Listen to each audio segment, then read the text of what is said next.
साथियों नमस्कार। स्वागत है आप सभी को यूवी स्मार्ट एकेडमी के इस यूट्यूब प्लेटफॉर्म पर। तो साथियों आज हम सब मैथमेटिक्स का बड़ा ही प्यारा टॉपिक लेकर आए हैं और जिसका नाम है इस टॉपिक का, जैसा कि आप थंबनेल पर देख रहे हैं, रियल नंबर्स। तो आज हम लोग पूरा पोस्टमार्टम करने वाले हैं रियल नंबर्स से रिलेटेड सारी चीजों का। वास्तविक संख्याएं। तो आइए बिना देर किए हुए हम लोग शुरुआत करते हैं रियल नंबर्स। रियल नंबर्स में देखेंगे कि कौन कौन सी संख्याएं आती हैं और क्या क्या शामिल किया गया रियल नंबर्स के अंतर्गत, इन सारी चीजों को आएंगे। तो चलिए शुरुआत करते हैं। तो सबसे पहले हम लोग वास्तविक संख्याएं में इससे पहले जानेंगे अंक। रियल नंबर्स को जानने से पहले हम सब जानेंगे अंक कि अंक क्या है। वैसे तो साधारण से भाषा में हम सभी जानते हैं कि 0 से लेकर 9 तक अंक होता है। वैसे इसे संख्या में भी रखा जाता है, लेकिन जो अंक का वास्तविक डिफिनेशन है, परिभाषा है, वो क्या है? तो मित्रों, अंक एक केवल प्रतीक है जिसका उपयोग संख्याओं को दर्शाने में किया जाता है ना। तो ये जो है कि केवल एक प्रतीक है जिसको हम लोग मात्रा या संख्या, इसको दर्शाने के लिए हम लोग इसका प्रयोग करते हैं। तो ज्यादा इसका लंबा डिफिनेशन हम लोग नहीं जानेंगे, बस इतना ही जानते हैं कि अंक क्या है। तो अंक केवल एक प्रतीक है जिसका उपयोग मात्रा या संख्या को दर्शाने में किया जाता है। जैसे कि कोई भी मात्रा हो, लीटर, मीटर, केजी, तो उसको दिखाना है तो उसके लिए हम लोग इसका प्रयोग करते हैं। जैसे 9 केजी, तो हम लोग इसी अंक का उपयोग करेंगे। इसको हम लोग आगे आएंगे तो इसका प्रयोग संख्या में भी देखा जाता है। इसके बाद हम लोग देखेंगे कि ये संख्या, नंबर क्या है। तो नंबर संख्या का एक अंक गणितीय प्रणाली है ना। संख्या भी एक अंक गणित में पढ़ा जाने वाला एक प्रणाली है जिसका उपयोग मात्राओं को दर्शाने और गणना करने में किया जाता है। तो ये भी साधारण सा बात है, इसमें भी कोई बहुत बड़ी जो है कि ये तोप नहीं है कि आपको समझ में नहीं आएगा। बस इतना समझ लीजिए कि यह भी अंकगणितीय मान है जिसका उपयोग हम लोग मात्रा को दर्शाने और उसको गिनती करने में करते हैं। तो ज्यादातर जहां तक देखेंगे यदि रिलेट करके, तो दोनों का डिफिनेशन लगभग सेम ही हो जाता है। परंतु अंक में केवल हम लोग 0 से 9 तक लेते हैं, जबकि संख्याएं तो आप जानते हैं साथियों कि यह अनंत होता है। तो इसमें थोड़ा जो डिफरेंस है वो आपको समझ में आ रहा होगा। तो मुझे उम्मीद है कि अंक और संख्या में आपको अंतर समझ में आ गया होगा। एक बार फिर से आप देख लीजिए कि केवल इसको प्रतीक के रूप में देखेंगे और इसका जो है कि उपयोग संख्याओं को दर्शाने में किया जाता है, और संख्या जो हो गया यह मात्राओं को दर्शाने और गणना करने में किया जाता है। बस बात इतनी सी है। आगे हम लोग बढ़ते हैं अगले टॉपिक पर, अगले बिंदु पर। अगला बिंदु में देखेंगे अब हम लोग कि संख्याओं के प्रकार, टाइप्स ऑफ नंबर्स। तो देखते हैं, इसमें सबसे पहले हम लोग पढ़ेंगे प्राकृतिक संख्याएं, जिसको हम लोग अंग्रेजी में नेचुरल नंबर्स बोलते हैं। तो आखिर प्राकृतिक संख्या किसे कहते हैं? तो उम्मीद है कि आप सबों को पहले से ज्ञात होगा, और नहीं तो आइए हम सब मिलकर इसको पढ़ते हैं और याद करते हैं।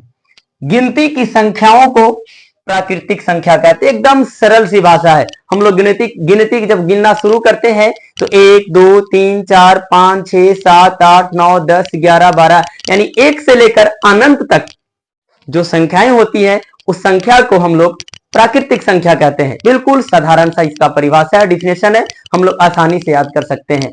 अब यहीं से प्रश्न पूछेगा हम लोग से कि आप बताइए कि सबसे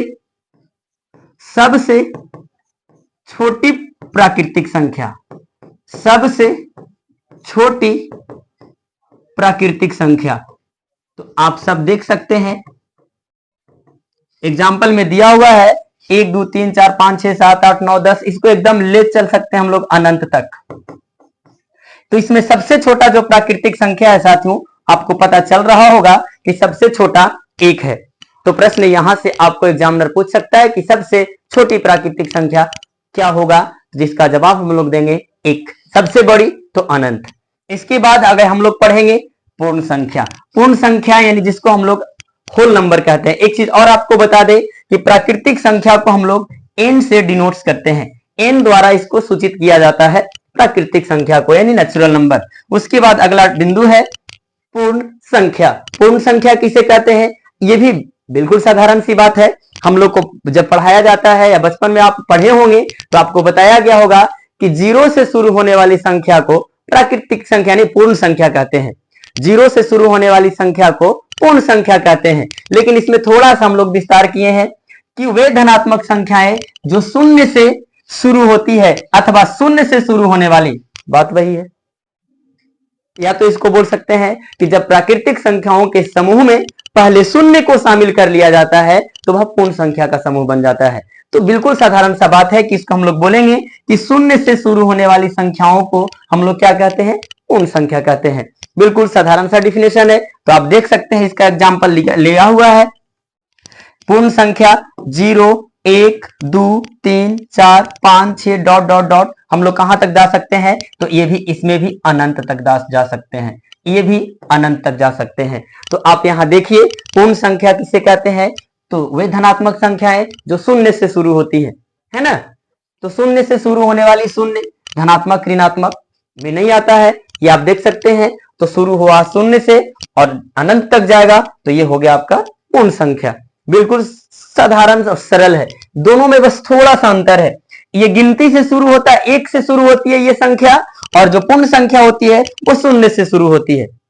तो बस इतना सा ही अंतर है कि ये प्राकृतिक संख्या है, इसके समूह में हम लोग पहले 0 को शामिल कर दे रहे हैं तो ये पूर्ण संख्या हो जा रहा है। तो इसका अभी आपको समझ में आ चुका होगा।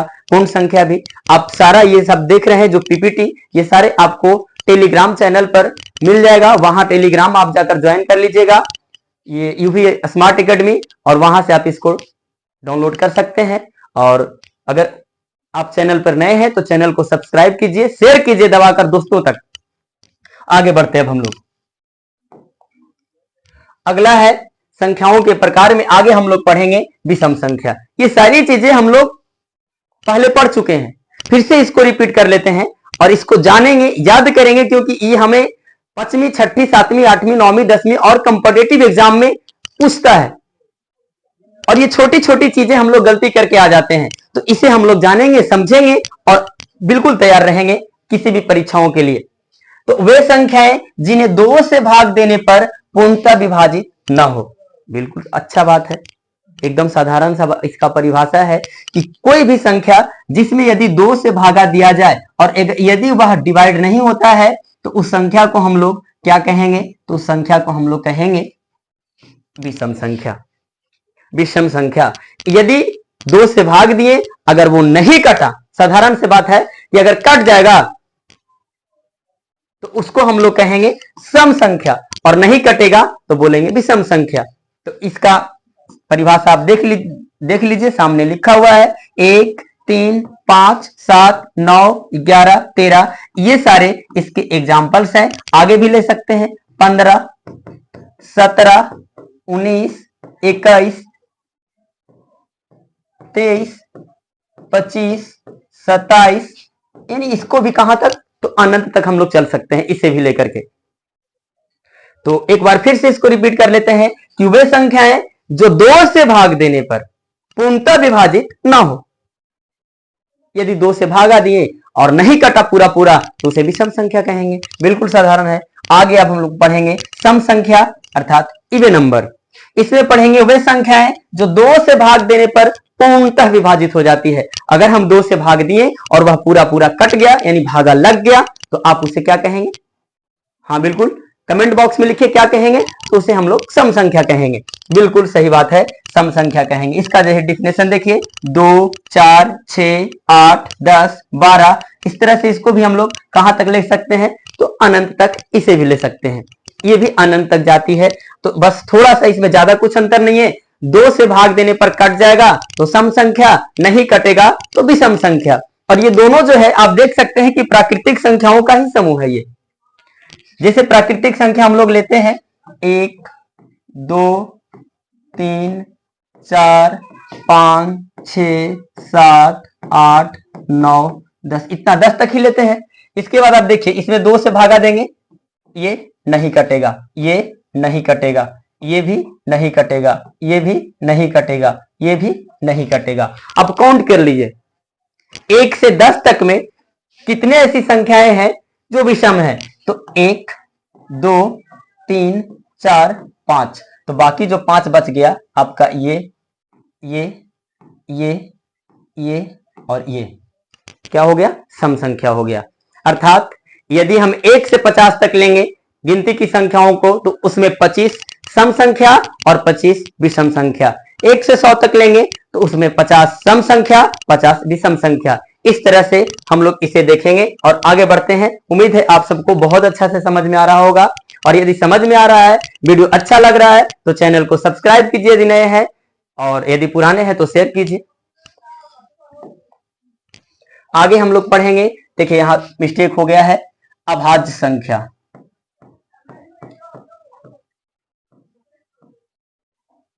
अभाज्य संख्या जिसको अंग्रेजी में हम लोग बोलते हैं प्राइम नंबर। तो इसको अगर साधारण से बात में अगर आप समझना चाहें अपने मगही भाषा में, तो इसको समझ सकते हैं कि एक से बड़ी वैसी प्राकृतिक संख्या जो एक और अपने आप से कटे। ये तो डिफिनेशन आप देख रहे हैं, लेकिन जो अपने आप और अपने बाप से कटे, है ना। अर्थात कहने का मतलब है एक, यहां भी मिस्टेक है, जो अपने आप और एक से कटे, एक अर्थात जो सबको काट दे, तो इसको हम लोग ऐसे कह सकते हैं कि अपने बाप से कटे। लेकिन इसको अदरवाइज लीजिएगा, टेंशन नहीं लीजिए, मैं बस ऐसे ही बोल दिया इसको।